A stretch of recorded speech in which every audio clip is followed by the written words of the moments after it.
Have you ever noticed how the first $10,000 feels like climbing a mountain with your bare hands, but somehow the next 20 seems to arrive faster than you expected? Strange, right? Well, buckle up because what happens after 30,000 isn't just another step on your financial ladder. It's the moment where everything you thought you knew about money, freedom, and control gets rewritten. See, most people think wealth building is simple math. Save a dollar, get a dollar closer to your dream, 10% of the way there at 10 grand, 20% at 20 grand, and so on. Logical, right? Except it's completely wrong. This kind of thinking traps millions of people in the endless loop of trading time for money, working harder, earning more, yet never actually breaking free. My name's Young, and I'm obsessed, like embarrassingly obsessed, with how people think about money. Not just how much they make, but why some people seem to unlock financial freedom while others stay stuck in stress no matter how much they earn. If that's the kind of conversation you're into, not just motivational fluff, but real insight into how wealth psychology works, make sure to hit that subscribe button because by the end of this, you'll see money in a completely different light. Here's something few people ever talk about. The $30,000 mark isn't just another checkpoint. It's a mental and financial turning point. The moment you stop working for money and money starts working for you. It's where safety transforms into systems, where protection evolves into leverage, and where your relationship with wealth fundamentally changes. Let's rewind for a second. At $5,000, you're still checking your bank balance every morning, hoping nothing unexpected hits your account.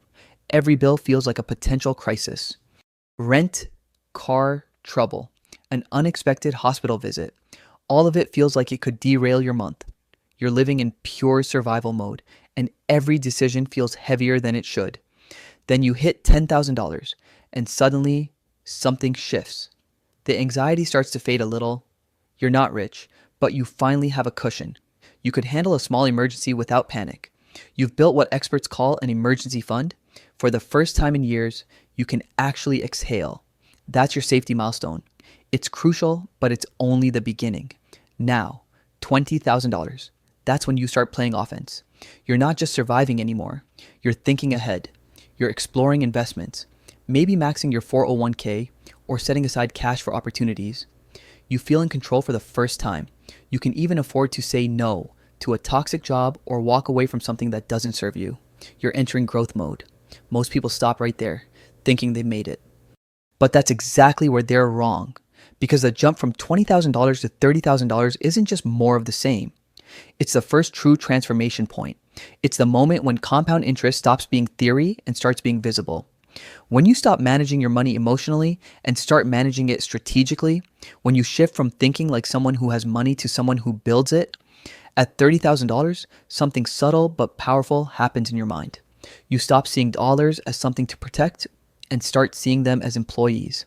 Each dollar suddenly has a role. Some are soldiers guarding your emergency fund. Some are builders, your investments, going out into the world to recruit more dollars. Others are explorers, ready to take smart risks. It's no longer about hoarding cash. It's about putting it to work. This shift, this awakening, is what behavioral economists call the transition from scarcity to abundance mindset, and it's real. Once you cross this threshold, you stop asking, "Can I afford this?" and start asking, "Is this the best use of my money to create more value, more time, or more freedom?" That's the beginning of the $30,000 rule, the invisible milestone that separates people who chase money from those who master it. Here's where most people get it wrong. They think hitting $30,000 is just about having more cash in the bank, more comfort, more breathing room, maybe a slightly nicer vacation or a newer car. But the truth is, $30,000 represents something far more powerful. It's a shift in the physics of wealth. It's the point where your money begins to move with you instead of against you. It's when you stop reacting to life and start designing it.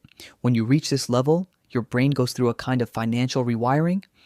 You stop feeling like a fragile human holding onto cash for dear life and start thinking like an architect, building systems that work quietly in the background, even while you sleep.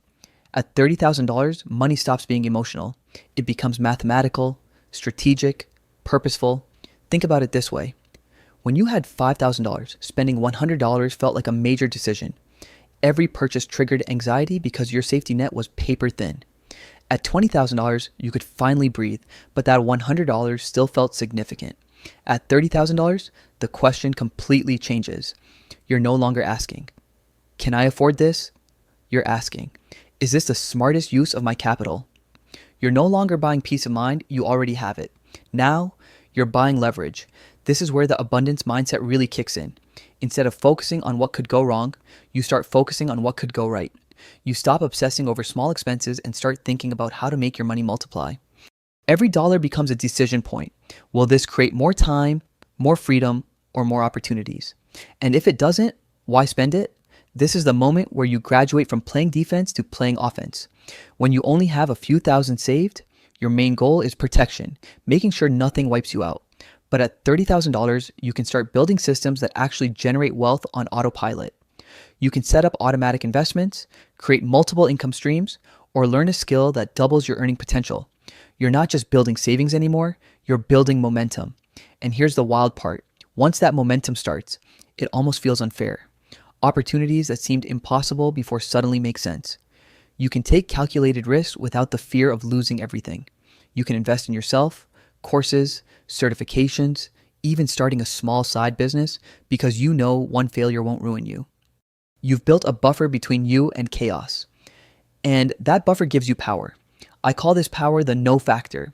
It's one of the most underrated advantages in personal finance. When you're broke, you don't really have choices. You take whatever job is offered, you accept unfair conditions, you tolerate environments that drain you because you need the money. But at $30,000, you gain something priceless. The ability to say no. No to bad bosses, no to toxic clients, no to opportunities that don't align with your values. And once you have the power to say no, something magical happens. You start saying yes to better things. You begin making decisions from strength, not survival. You can negotiate your salary with confidence. You can turn down short-term comfort in favor of long-term growth. You can start thinking like an investor, evaluating risk and reward logically instead of emotionally. That's the real transformation of the $30,000 rule. It's not about luxury, it's about leverage. It's not about buying more things, it's about buying more freedom. And that shift, once it clicks, never leaves you. But here's the problem. Most people stop just short of it. They hit $20,000, maybe $25,000 and start coasting. They feel safe for the first time in their lives. And that safety turns into comfort. Comfort turns into complacency. And that's where growth dies. They plateau right before the best part of their financial journey even begins. Don't make that mistake. The $30,000 milestone isn't your finish line. It's your starting point, the launch pad where your money starts compounding, your skills start accelerating, and your confidence starts expanding. It's not the end of your story. It's the beginning of your wealth era. So here's where the story takes a major turn. Once you hit that $30,000 threshold, the game of money completely changes. You stop thinking in terms of goals and start thinking in systems. Because goals get you started, but systems keep you moving. When you have $5,000, your system is basically panic management. Every month you're firefighting, making sure bills get paid, emergencies don't crush you, and the numbers somehow balance. At $10,000, you've got a little breathing space. At $20,000, you finally feel stable. But at $30,000, you have enough capital to design something bigger, a self-sustaining system that works even when you don't. Here's the idea. You use your money to buy time. Then you use that time to build skills. And those skills make you more money. The cycle repeats, faster each time. I call this the freedom flywheel. It's a secret engine behind every person who seems to magically accelerate their wealth while everyone else crawls. But it's not magic, it's momentum. Here's how it works in real life. When you're sitting on $30,000, you can finally make financial moves that weren't realistic before. You can diversify, you can automate, you can invest with purpose. Maybe $5,000 goes into your emergency fund, your soldiers guarding the gate. Another $5,000 goes into retirement accounts or index funds. That's your long-term growth engine. Another $5,000 can go towards skill development, a course, certification, or business idea that can double your earning potential. And the rest? That's your opportunity fund, the one that lets you move fast when you see a door open, whether it's a business opportunity, a friend's startup, or a piece of equipment that could help you launch your side hustle. Most people miss out on these chances because they're not ready. You will be now. Something weird happens at this stage that nobody really talks about. Your relationship with time changes. When you start, you trade time for money, you work hours, get paid dollars, but at $30,000, you start seeing the trade differently. You realize that time is your most expensive currency and money is just a tool to buy more of it. Think about it. If you make $50 an hour, spending 3 hours hunting for a $20 discount doesn't make sense anymore. That's scarcity thinking, the belief that saving a few bucks matters more than saving your energy. When you value your time, you start making decisions that free it up, not consume it. You might outsource small tasks, automate your savings, pay for convenience, not out of laziness, but out of strategy. Because every hour you reclaim is another hour to build something bigger. And here's the most powerful part. At $30,000, you stop being reactive and start being proactive. You're not scrambling to protect your paycheck, you're planning to grow it. You start building what wealthy people already know. Systems create freedom. You automate your investments so wealth builds silently in the background. You create income streams that generate cash whether you're working or not. You set up habits and routines that make saving effortless and spending intentional. It's like upgrading from driving a car manually to turning on autopilot. Sure, you still steer, but now the engine's doing the heavy lifting. But here's a warning. This is where many people get lost. Once the system starts working, they confuse comfort with success. They stop learning, stop optimizing, and stop pushing. They forget that systems don't just maintain wealth, they're meant to scale it. At this stage, your mission isn't just to keep your $30,000, it's to deploy it. You're no longer the player in the game, you're the strategist. Every dollar is now an employee, and your job is to make sure each one is assigned to something productive. Some will guard your security, some will work to bring in more money, some will explore, taking smart risks that might change your trajectory. That's how the freedom flywheel spins faster and faster until one day, you realize something incredible. You're no longer chasing money, money's chasing you. Let's talk about what separates the people who build wealth from those who just collect money. Because at $30,000, you stand at a crossroads. One path leads to momentum, mastery, and long-term freedom. The other, a quiet plateau, comfort disguised as success. Most people hit $25,000 or $30,000 and relax. They feel safe for the first time in their lives, so they stop learning, they stop taking calculated risks, they stop challenging themselves, and before they realize it, they've built a comfortable cage, one lined with good intentions and mild complacency. That's what I call the plateau trap, and it's where financial potential goes to die. But real wealth builders, they think differently. They understand that $30,000 isn't the finish line. It's base camp. You've made it far enough to see the mountain clearly, but the real climb is still ahead. This is where you start thinking in decades, not paychecks, in systems, not goals, in leverage, not labor. Let's get practical for a second. When you hit 30K, you finally have options. You can diversify, maybe put $10,000 into long-term index funds, $5,000 into a Roth IRA, $5,000 toward learning a new skill that could double your income, and still keep $10,000 liquid for flexibility. You're no longer trapped by scarcity. You're designing opportunity, and that's where the no power truly shines. At this stage, desperation disappears. You don't take jobs that drain you. You don't cling to toxic clients. You stop accepting mediocrity just because you need the money. Instead, you evaluate opportunities from strength. Does this align with my goals? Will it grow me or will it drain me? Those questions become your compass.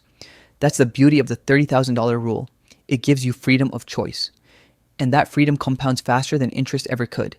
Because when you can say no to the wrong things, you leave space to say yes to the right ones. The kind that elevate your income, your mindset, and your peace of mind.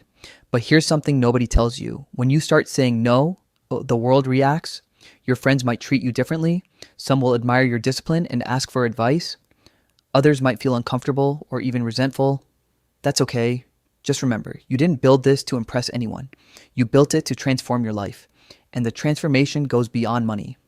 Once you prove to yourself that you can save and grow $30,000, you unlock something far greater, self-trust. You've shown that you can delay gratification, stick to a plan, and play the long game. That confidence spills into every other area of your life. You start thinking, if I can do this with money, what else can I do? Suddenly, getting in shape, starting a business, or learning a new craft doesn't seem so far-fetched. You've built evidence that you can do hard things, and that evidence compounds just like your investment. That's the real secret. The $30,000 rule isn't about the dollars. It's about the transformation. It's the point where money stops defining your survival and starts expanding your possibilities. It's where you stop working in your life and start working on it. So, What happens next? You keep the flywheel turning, you automate your wealth, you keep learning, investing, and experimenting. You stop trying to look wealthy and start acting like a builder. Every dollar becomes a brick, every decision becomes architecture, and slowly, quietly, you construct a life that doesn't just look successful, it feels free. Remember this: anyone can make $30,000, but only a few use it to change who they are. When you reach that milestone, don't celebrate by spending it, celebrate by understanding what it means. It's proof that you've broken the old rules and you're finally ready to write your own.